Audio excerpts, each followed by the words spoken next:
Ngayon po ay nasa ikalimang topic na po tayo ng ating health lecture. Ang topic na ibabahagi ko po sa inyo ay kalimitan po na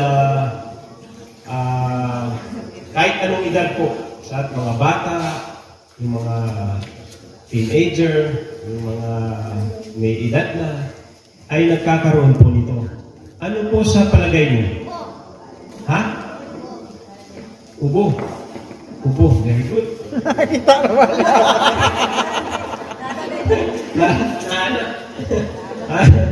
Okay. Ang ubo po ay isang karamdaman na kalimitan po ay nagkakaroon yung mga bata. Lalo na kung yung mga bata po ay prone sa sakit na ito. Kalimitan po ay dahil po sa pagpapalit-palit ng ating klima. Diba? Kung minsan mainit, kagaya kanina, mainit. Tapos biglang ulan.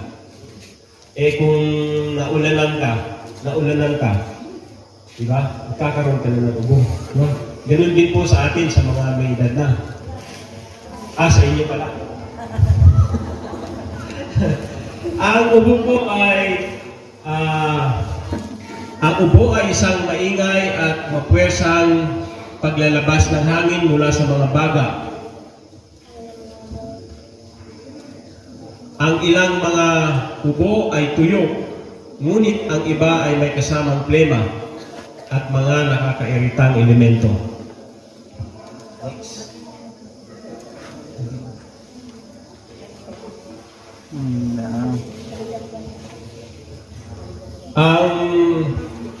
Ngayon po ay dadako naman po tayo sa paggagamot ng tubig at saka po halaman. Unahin po muna natin yung tubig. Yan po. Kung tayo po ay may ubo, ay pwede po nating lagyan ng pumento ang ating likod. Yung likod po, saka yung dibdib. Kasi dito po sa dibdib natin, dito nanggagaling yung plema, yung ubo.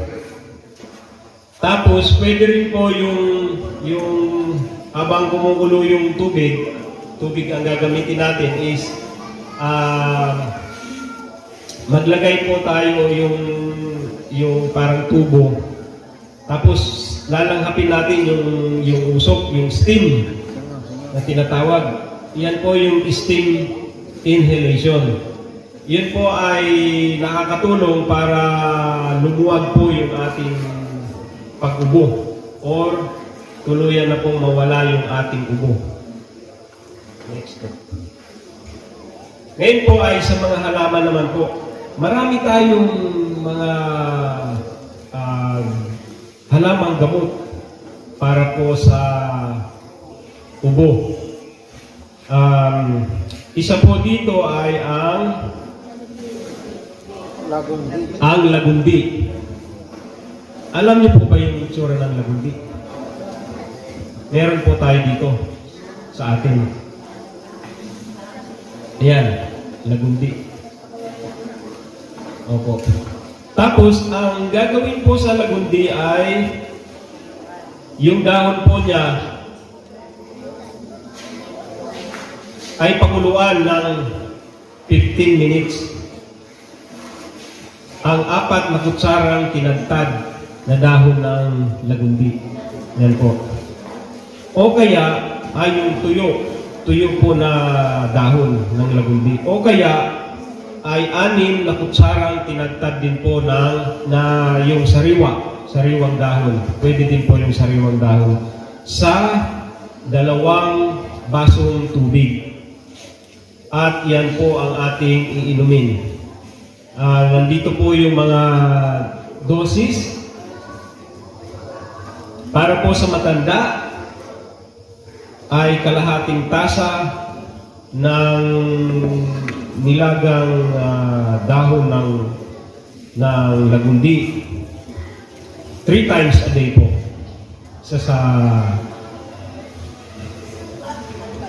Adlaw. Usa ka adlaw. Buntag, moto. Sa umaga. Buntag. Usa sa buntag. Sa saudo. Usa sa udto. Ito sa gabi. Usa sa gabi. Okay? Yan po. Tapos sa mga bataon ay sa mga sanggol, isang kutsarita lang ang ipapainom. Ganun din po, 3 ulit sa maghapon. Tapos sa 2 hanggang 6 na taon, 2 kutsara, 3 times a day din po. At sa 7 to 12 years old ay 1/4 na tasa 3 times a day din po. Next, yung oregano po, oregano. Yan, kalimitan po na meron tayo sa tanim sa ating mga bakuran. Yan. Ang gagawin po sa oregano ay pakuluan ng 15 minuto ang isang tasang tinadtad na sariwang dahon sa 2 basong tubig. Yan po ang ating gagawin. Tapos, ang dosis po nito ay sa matanda, 1/2 na tasa o kalahating tasa, 3 times a day din po. At sa mga bata, sa sanggol, 1 kutsarita, 3 ulit maghapon, 2 years old to 6 years old, 2 kutsara, at 7 to 12 years old ay 1/4 na tasa sa maghapon. Next po ay ang mansanilla. Ganun din po ang gagawin natin. Pare-parehas lang po ang gagawin natin. Pakuluan ng 15 minutes ang isang tasang tinagtad. Isang tasa naman po ito. Isang tasang tinagtad na sariwang dahon at bulaklak sa 2 basong tubig. Tapos pag-inom po nito ay sa matanda, 1/2 na tasa, 3 times a day. Sa bata, sa sanggol, 1 kutsarita.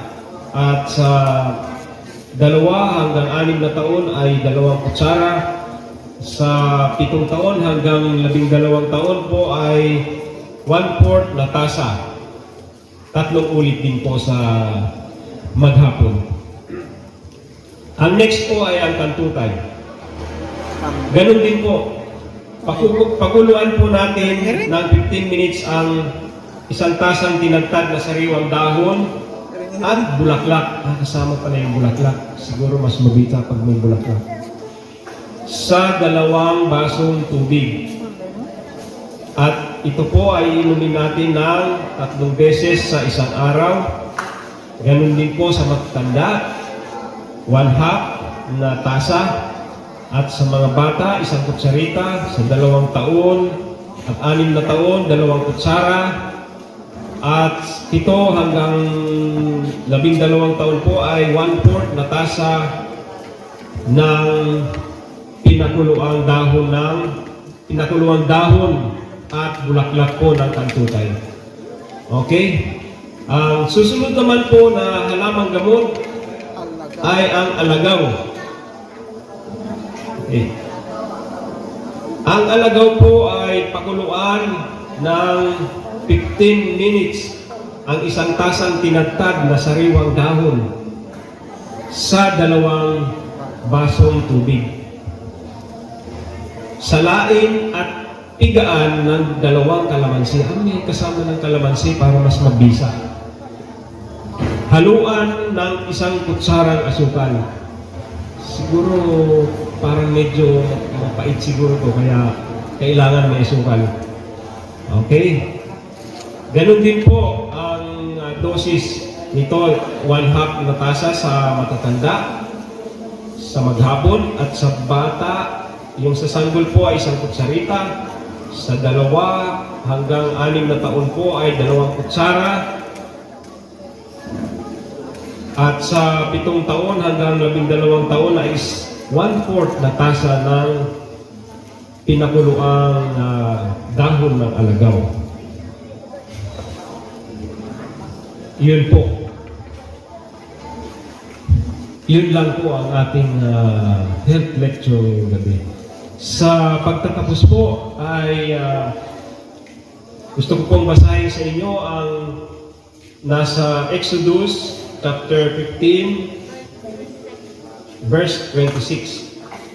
Sabi ko dito, kung susundin ninyo ako ng buong puso, ang Panginoon na inyong Diyos, at gagawa ng mabuti sa aking paningin, at susundin ang aking mga kautusan at tuntunin, hindi ko kayo padadalhan ng mga karamdaman, gaya ng ipinadala ko sa mga Ehipsyo.